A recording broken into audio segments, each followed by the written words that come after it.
அனைவருக்கும் வணக்கம். தமிழன் டாக்கீஸ். சாட்டை எடுத்து நாட்டை திருத்து அப்படின்னு சாட்டை வலைவெளியில் வர்ற செய்திகள் எல்லாம் நான் என்ன நினச்சேன், அதுக்கு பின்னாடி ஒரு பெரிய டீம் ஒர்க் ஆகுது. ஏன்னா இவ்வளோ லட்சம் சப்ஸ்கிரைபர் வச்சுருக்காங்க. அதனால் அவர் சாட்டை பேசும் காணொலிகளில் எல்லாமே ஒரு பெரிய டீம் வந்து ஒர்க் பண்ணி டேட்டா கொடுத்து வரக்கூடிய செய்திகளின் உண்மை தன்மையை ஆராய்ந்து பேசுகிறாங்க அப்படி தான் நினச்சேன். அப்படி பேசுனதெல்லாம் அந்த கொத்தூஸ் வீடியோ நல்லா பேசினார். அந்த கொத்தூஸில் நீங்கள் என்ன சிக்கன் கொத்துவா, மட்டன் கொத்துவா, முட்டை கொத்துவா அப்படின்னு இதெல்லாம் அந்த டேட்டா எடுத்து தான் பேசியிருப்பாருன்னு நினைக்கிறேன். அதில் ஒன்று ஒரு டேட்டா மிஸ் பண்ணிட்டாரு. ஆம கொத்துவா அப்படின்னு கேட்டுருந்தா அண்ணன் நல்லா சாப்பிட்டுருப்பாரு. சரி, அதை விடுங்க. நான் நினச்சது என்ன அப்படின்னா, உண்மையிலேயே இந்த சாட்டைக்கு பின்னாடி ஒரு பெரிய டீம் இயங்குது டேட்டா எடுத்து கொடுக்க. அதை ஒட்டி தான் வந்து இவர் பேசுகிறாரு, விஷயம் தெரிஞ்சு தான் பேசுகிறாரு அப்படின்னு. அப்படி இல்லை. இந்த 40,000 கோடி முதலீடுன்னு ஒரு வீடியோ போட்டிருக்காரு.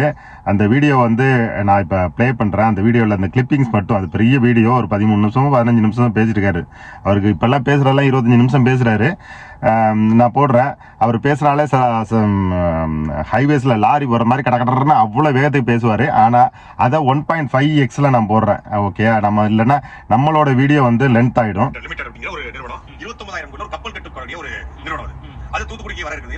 கிட்டத்தட்ட 10,000 பேருக்கு மேலான வேலை வாய்ப்பு வந்து வரப்போகுது. இப்ப இந்த நிறுவனம் விசாகப்பட்டினத்துக்கு போயிருக்கு, ஆந்திராவுக்கு போயிடுச்சு. ஓகே, இந்த நிறுவனம் மசாகான் டாக். அந்த மசாகான் டாக் வந்து ஷிப் பில்டிங் நிறுவனம். இப்படி எல்லாம் ஒவ்வொரு நிறுவனமா சொல்லி இவ்வளோ 1000 கோடி முதலீடு போயிடுச்சு, இதில் லட்சம் கோடி முதலீடு போயிடுச்சு, மொத்தமாக ஒரு 40,000 கோடிக்கு ஒரு கணக்கு சொல்றாரு. இந்த அரசாங்கம் வந்ததுலேருந்துட்டு வந்து ஒரு வாரத்துல இருந்துட்டு இந்த பேச்சுக்கள் வந்து மெதுவாக கசிய ஆரம்பிக்குது. அதாவது தமிழ்நாட்டிலேருந்து எல்லா முதலீடுகளும் ஆந்திரா போகுது அப்படின்னு. இந்த விஷயங்கள் அப்படியே ஒவ்வொரு கம்பெனியா பெருசாகி ஒரு 10 கம்பெனி சேர்ந்து மொத்தமா முதலீடுகள் 25,000 கோடி. நாங்கள் இப்போ 25,000 கோடி 40,000 கோடியில வந்து எக்ஸாகரேட் பண்ணி வந்து நிற்கிது. இப்போ இவர் பேசிருக்கிறது என்ன அப்படின்னா, அதாவது அந்த மசாகான் டாக் வந்து 29,000 கோடி, இந்த 40,000 கோடி முதலீடும் இந்த மாசத்துக்கு வர வேண்டியதான். இந்த மாசத்துக்கு வர வேண்டிய 40,000 கோடி முதலீடும் எக்ஸிக்யூட் ஆக வேண்டிய முதலீடுலாம் இப்பயே வேலையை ஆரம்பிக்க வேண்டிய முதலீடுகள்லாம் ஆந்திராவுக்கு போயிட்டு, இதுக்கு காரணம் அமைச்சர் கீர்த்தனா அப்படின்னு ஒரு குற்றச்சாட்டு வைக்கிறாரு. அந்த குற்றச்சாட்டுல உண்மை இருக்கான்னு மட்டும் பார்ப்போம். நமக்கு வந்து தாவேக அரசாங்கம், திமுக அரசாங்கம், நாம் தமிழர் கட்சி, இந்த கட்சி வித்தியாசத்தை விட்டுட்டு தமிழ்நாட்டுக்கு வர வேண்டிய முதலீடுகள், தமிழ்நாட்டுக்கு கிடைக்க வேண்டிய வேலை வாய்ப்புகள் நம்மளோட பக்கத்துக்கு மாநிலத்துக்கு போகுதுன்னா நமக்கு கவலையாக தானே இருக்கும். அந்த கவலையின் பேரில் நான் வந்து ரிசர்ச் பண்ண ஆரம்பிக்கும் போது வந்த தகவல்கள் எல்லாம் வந்து சாட்டை சொல்லுவது போல இல்லை.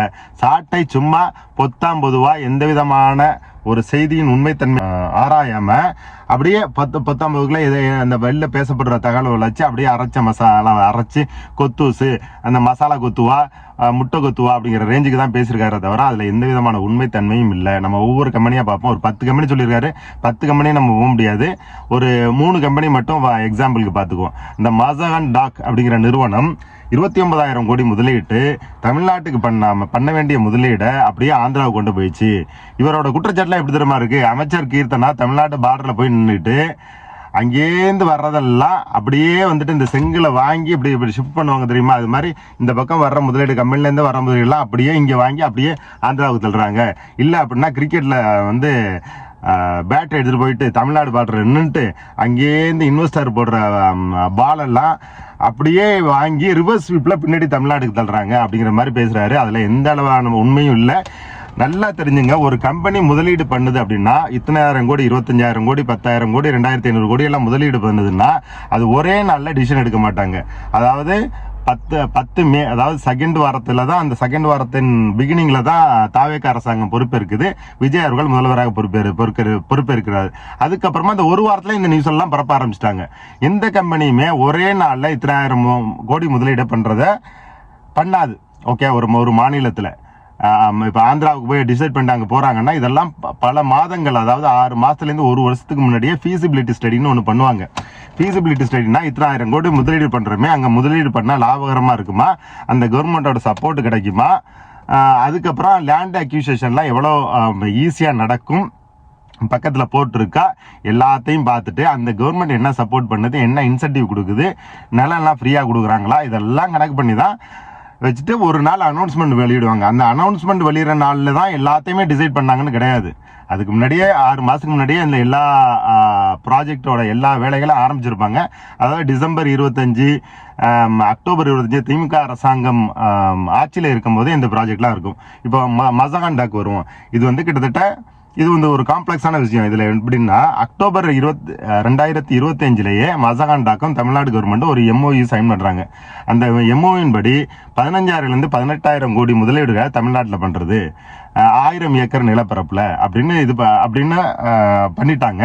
அதுக்கப்புறம் 7 டிசம்பரில் என்ன பண்ணுறாங்க அப்படின்னா தமிழ்நாடு அரசாங்கம் ஹூண்டாயோட ஒரு எக்ஸ்க்ளூசிவ் ஸ்ட்ராட்டஜி அக்ரிமெண்ட் போடுறாங்க, MOU போடுறாங்க. அதன்படி அந்த அந்த ஹூண்டாய் நிறுவனம் 30,000 கோடி 29,000 30,000 கோடி முதலீடா தூத்துக்குடியில் பண்றதா, எங்க மசகான் டாக் பண்றதா இருந்துச்சோ அதே முதலீடு அதே அளவுக்கு முதலீட ஹூண்டாய் நிறுவனமும் பண்றாங்கன்னு. தமிழ்நாடு அரசாங்கம் அதில் தப்பு பண்ணிச்சா? திமுக அரசாங்கம் தப்பு பண்ணிச்சாங்கன்னா தப்பு பண்ணல. தப்பு அது என்னன்னா, ஓகே இவங்கள்ட்ட அந்த ப்ராஜெக்ட் வாங்கலாம், இங்கேருந்து ஒரு ப்ராஜெக்ட் பண்ணலாம், 29,000 30,000 கோடி 59 60,000 கோடி நம்ம தமிழ்நாட்டுக்கு வருதுன்னு கூட நினைச்சிருக்கலாம்.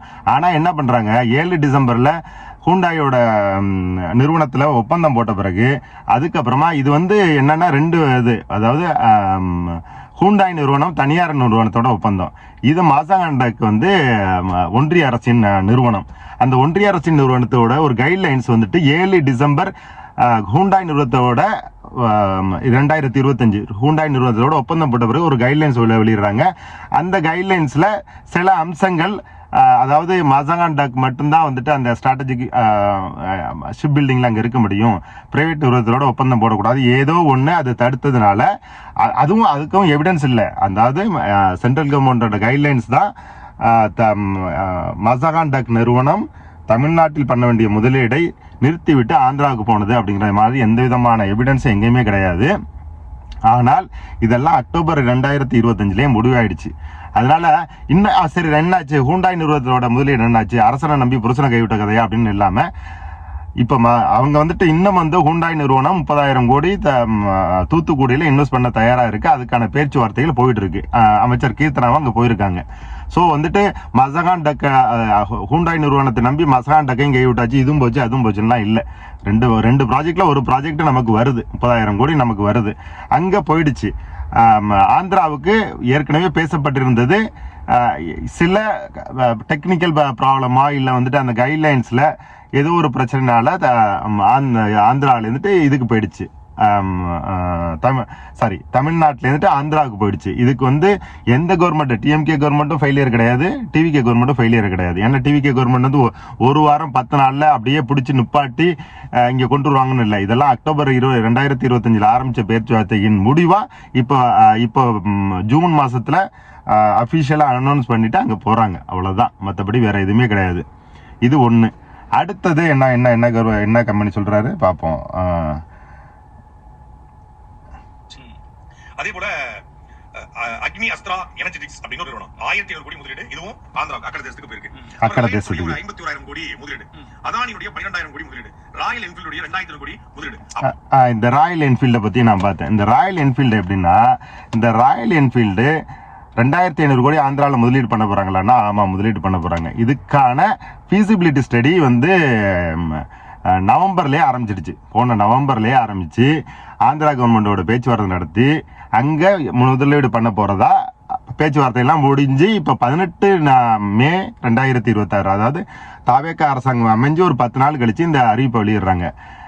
ஏன் அப்படின்னா, ஆக்சுவலா இதை புரிஞ்சுக்கணும். இது வந்து ரீலொகேஷன் கிடையாது. அதாவது தமிழ்நாட்டில் உள்ள ராயல் என்ஃபீல்டு ப்ராஜெக்ட் பிளான்ட் எல்லாத்தையும் மூடிட்டு ஆந்திராவுக்கு மட்டும் ஷிஃப்ட் பண்றாங்க அப்படிங்கிற மாதிரி ஒரு செய்தி பரப்பப்படுறது. அதுல எந்த விதமான உண்மையும் இல்லை. ஏன் அப்படின்னா, இங்க உள்ள 3 பிளான்ட் இருக்கு. இங்க ஆல்ரெடி 3 பிளான்ட் ராயல் என்ஃபீல்டோட பிளான்ட் இங்க இருக்கு. இவங்க அந்த குளோபல் டிமாண்டை, அந்த சப்ளையை இன்க்ரீஸ் பண்றதுக்காக ஆந்திராவில் போய் இன்னொரு பிளான்ட் போடுறாங்க. அதாவது எக்ஸ்பேண்ட் தான் பண்றாங்க, கம்பெனியை எக்ஸ்பேண்ட் பண்றாங்க, விரிவாக்கம் செய்யறாங்க. இங்கேருந்து மூவ் பண்ணி கொண்டு போகல. சரி, அந்த விரிவாக்கத்தை இங்கேயே செஞ்சிருக்கலாமே, ஏன் தமிழ்நாட்டில் செய்யாம ஏன் ஆந்திராவுக்கு கொண்டு போகணும் அப்படின்னா, அதாவது கம்பெனி ஒரு பிளான்ட் மேனுஃபேக்சரிங் பண்றாங்க, பைக் மேனுஃபேக்சரிங் பண்றாங்க அப்படின்னா ஒரே இடத்துல அவங்க ரிஸ்க் ஸ்ட்ராட்டஜி படி ஒரே இடத்துல எல்லா பிளான்ட்டையும் வைக்க மாட்டாங்க. ஏன் அப்படின்னா இயற்கை பேரிடரோ இல்லை வேற ஏதாவது சூழ்நிலைகளோ வந்து அங்கே ஒரு லொக்கேஷனில் உள்ள பிளான்ட்டை மூடணும்னு முடிவு பண்ணிட்டாங்க அப்படின்னா, இல்லை மூடக்கூடிய சூழ்நிலை வந்துச்சுன்னா அவங்களோட ஒட்டுமொத்த மேனுஃபேக்சரிங்குமே நின்று போயிடும். அந்த ரிஸ்க்கை மிட்டிகேட் பண்ணுறதுக்காக என்ன பண்ணுவாங்க, வெவ்வேறு லொக்கேஷனில் பிளான்ட் வைப்பாங்க. அது மாதிரி ஒரு ஸ்ட்ராட்டஜிக் மூவ் அவங்களோட ரிஸ்க்கை மிட்டிகேட் பண்ணுறதுக்கு தான் அங்கே போயிட்டு இருக்காங்களே தவிர, தமிழ்நாட்டில் உள்ள எல்லாத்தையும் பிளான்ட்டை மூடிட்டு இங்கே உள்ளவங்களாம் வேலையை தூக்கி வீசி நடுத்தூரில் நிப்பாட்டிட்டு எல்லாம் அங்கே போகல. இங்கே யாருக்காச்சும் வேலை பாதிப்பு ஏற்படுத்திருக்கா? இல்லை, கிடையாது. இங்கே உள்ள பிளான்ட்டை மூடிருக்காங்களா? கிடையாது. எதுவுமே இல்லாமல் தான் அங்கே எக்ஸ்பேண்ட் பண்ணியிருக்காங்க. அவ்வளோதான். அந்த கவர்மெண்ட் நல்லா சப்போர்ட் பண்ணுறான். அந்த கவர்மெண்ட் இந்த சந்திரபாபு நாயுடு வந்ததுலேருந்து சென்ட்ரல் கவர்மெண்ட்டோட சப்போர்ட்டோடையும் எல்லாத்தோட சப்போர்ட்டோடையும், ஏன்னா சென்ட்ரல் கவர்மெண்ட்டையும் இவங்களோட சப்போர்ட்டில் தான் இருக்கிறதுனால ஈஸியாக ப்ராஜெக்டை கொண்டு போகிறானே தவிர, மற்றபடி தமிழ்நாடு கவர்மெண்டோட ஃபெயிலியரால், அதாவது திமுக அரசாங்கத்தின் ஃபெயிலியரும் கிடையாது, தாவேக அரசாங்கத்தின் ஃபெயிலியரும் கிடையாது. இந்த ஹூண்டாய் ராயல் என்ஃபீல்டு 2500 கோடி போனதுக்கும். அதுக்கப்புறம் இன்னொரு ப்ராஜெக்ட் தான் செம்ம, அதாவது காமெடியாக இருக்கும். அதாவது அப்போலோ டயர்ஸோட 5100 கோடி முதலீடு. அதே போல கூகுள் டேட்டா சென்டர், கூகுள் வந்து கிட்ட 1 லட்சம் கோடிக்கு மேலான முதலீடு. ஓகே, கூகுள் ஏஐ இன்ஃப்ராஸ்ட்ரக்சர் முதலீடு 1,25,000 கோடி. இவர் 1.5 லட்சம் கோடிங்கிறாரு. எல்லாருமே எக்ஸாக்ரேட் பண்ணி தான் சொல்லுவாங்க இந்த குரூப்பு. இந்த 1,25,000 கோடி ஏன் போயிடுச்சு அப்படின்னா, இதுவும் போன திமுக அரசாங்கத்தில் வந்து, அதாவது அக்டோபர், நவம்பர், டிசம்பரில் பேசப்பட்டது. இந்த டிசம்பரில் பேசப்பட்டது தமிழ்நாட்டுக்கு அவங்க வந்துட்டு தமிழ்நாட்டில் கொண்டாந்து இன்வெஸ்ட் பண்ணுறேன் அப்படின்னு சொன்னதை ஆந்திராவுக்கு கொண்டு போகல. அவங்க ஃபர்ஸ்ட்லேருந்தே வந்து இன்வெஸ்ட் பண்ணுறேன் அப்படின்னு சொன்னது ஃபுல்லாகவே ஆந்திராவில் தான். அதனால இங்கே வந்த ப்ராஜெக்ட் அங்கே போகுதா அப்படிங்கிறதெல்லாம் இல்லை. ரெண்டாவது, தமிழ்நாடு அரசாங்கம் அப்போ கொள்கை முடியின்படி அவங்க அதாவது டேட்டா சென்டர் அமைக்கிறதுலாம் பெருசாக ஆர்வம் காட்டலை. ஏன்னா அதில் நிறைய சுற்றுச்சூழல் பிரச்சனை இருக்குது, தண்ணி நிறையா வேணும், தண்ணீர் பற்றாக்குறை நமக்கு ஏற்படும் அப்படிங்கிறதெல்லாம் காரணம் காட்டி அவங்க ஏஐ இன்ஃப்ராஸ்ட்ரக்சர் இதில் வந்து அவங்க பெருசாக ஆர்வம் காட்டலை. ஸோ இதுவும் இந்த 1,25,000 கோடி ப்ராஜெக்டும் தமிழ்நாட்டுக்கு வர்ற ப்ராஜெக்ட்லாம் இல்லை. அது ஆந்திராவுக்கு அப்பையிலேருந்து பேசப்பட்ட ப்ராஜெக்ட் போயிடுச்சு. ஸோ இதில் என்ன சொல்ல வர்றேன் அப்படின்னா, நான் வந்து சாட்டை துறைமுகம் பேசுகிறதெல்லாம் தப்பு, திமுக அரசாங்கம் மேலே தான் குறை, திமுக அரசாங்கத்தெல்லாம் இவ்வளோ கோடி ப்ராஜெக்ட் இன்வெஸ்ட்மெண்ட் போயிடுச்சு, தாவேக்கார அப்படி பேச வர்றதில்லை. தமிழ்நாட்டுக்கு வர வேண்டிய ப்ராஜெக்ட்லாம் அங்கே போகுதே அப்படிங்கிற ஒரு கவலையில் தான் இதெல்லாம் ஆரம்பிச்சு. இந்த 3 கம்பெனியை மட்டும் எடுத்து பார்க்க ஆரம்பிச்சு. இந்த 3 கம்பெனிலே தெரிஞ்சிச்சு யாரு மேலேயும் எந்த பிரச்சனையும் இல்லை. அதெல்லாம் தானாக, அதாவது ஆந்திரா அரசாங்கத்தின் முன்னெடுப்பில் அந்த ப்ராஜெக்ட்லாம் அங்கே போயிருக்கு. தமிழ்நாடு அவங்க வந்து எந்த கம்பெனியுமே தமிழ்நாட்டை ஒதுக்கிட்டு அங்கே போகல, அவங்க ஸ்ட்ராட்டஜிக்காக அங்கே போகிறாங்க. அவ்வளோதானே தவிர மற்றபடி எதுவும் இல்லை. இதில் என்ன ஒரு குறிப்பிடத்தக்க இது என்ன அப்படின்னா, இந்த சாட்டை எடுத்து நாட்டை திருத்திருக்குல்ல, இந்த சாட்டை வந்து எந்த விதமான செய்திகளையும் உண்மைத்தன்மை ஆராயாம பொத்தாம் போக்கில், அதாவது இவர் என்னன்னா கீர்த்தனா மொழி சிறுபான்மையினர், அதாவது தெலுங்கு தாய்மொழியாக கொண்டவர், அதனால தான் இந்த ப்ராஜெக்ட் எல்லாம் அங்கே போகுது. இங்கே சிண்டிகேட் போட்டு சந்திரபாபு நாயுடு, இங்கே உள்ள தலைமைச் செயலாளர் கீர்த்தனை எல்லாம் சிண்டிகேட் போட்டு இங்கே வர்ற ப்ராஜெக்ட்லாம் சதி பண்ணி, இந்த கான்ஸ்பிரசி தியரி நான் பேசுறதுல இந்த குரூப், அந்த நாம் தமிழர் குரூப்பே இந்த கான்ஸ்பிரசி தியரி பேசுறதுல பயங்கர எக்ஸ்பர்ட். அவங்க அண்ணன்லேருந்து இவங்க வரைக்கும்.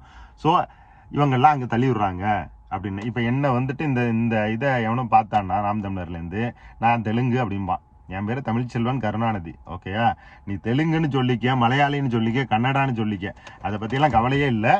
என்ன அப்படின்னா, நீங்கள் பொய் செய்திகளை பரப்பிட்டு இருக்கீங்க. இது வந்து தாவேக அரசாங்கத்தின் மீது எனக்கு வந்து அப்படியே தாவேகா வந்து தமிழ்நாட்டை அப்படியே தலைகீழாக மாற்றி அமெரிக்கா ரேஞ்சு கொண்டு போயிடணும்லாம் நான் சொல்ல வரல. தாவேக அரசாங்கம் தப்பு பண்ணலாம். தப்பு பண்ணால் இந்த அரசாங்கத்தை தூக்கிட்டு புது அரசாங்கம் கொண்டு வரணும். அதுக்காக இந்த ஒரே அரசாங்கம் தான் எல்லாம் பண்ணும், இந்த அரசாங்கம் பண்ணலாம் யாருமே பண்ண முடியாது, மற்றவர்கள்லாம் தற்கூறிகள் அப்படின்னு சொல்கிறதா நம்ம எதிர்க்கிறோமே தவிர, மற்றபடி எந்த கவர்மெண்ட் மேலே நமக்கு வன்மம் இல்லை. மொத்தத்துக்கு தமிழ்நாட்டுக்கு நல்லது நடக்கணும். இவங்க பேசுகிறது ஃபுல்லாகவே இந்த தெலுங்கு, அவங்க கீர்த்தனா தெலுங்கு, அதனால தான் அங்கே கொண்டு போடுறாங்கன்னா, உங்கள் அண்ணன் ஒரு தமிழச்சியை கல்யாணம் பண்ணியிருக்க வேண்டியதானே? உங்கள் அண்ணன் சீமானின் மனைவி யார்? கைல்வெளி மொழி சிறுபான்மை பேர் தானே அவங்களும், அவங்க தெலுங்கு தமிழியாக கொண்டது தானே. அப்போ அவங்க வீட்டுக்குள்ளே இருந்துட்டு வேற என்னென்ன வேலை, அதாவது தெலுங்கு தேசத்துக்கு, அதாவது ஆந்திராவுக்கு சாதகமாக என்னென்ன வேலையெல்லாம் பார்க்கலாம்ல. இவங்க நாளைக்கு சரி இது ஆர்கியூ பண்ணலாம். அவங்க எந்த அரசு பதவியிலையும் இல்லை, ஒரு எம்எல்ஏவும் ஜெயிக்கல, ஒரு கவுன்சிலர் கூட ஜெயிக்கல, அவங்க என்ன பண்ண முடியும்னு. சரி, நீங்கள் ஆட்சிக்கு வந்துட்டா, அது வரமாட்டீங்கன்னு தெரியும், இருந்தாலும் ஆட்சிக்கு வந்துட்டா நீங்களும் அது வந்து இந்த கான்ஸ்பிரசி தியரி அவங்க மேலேயும் வைக்கலாம்ல.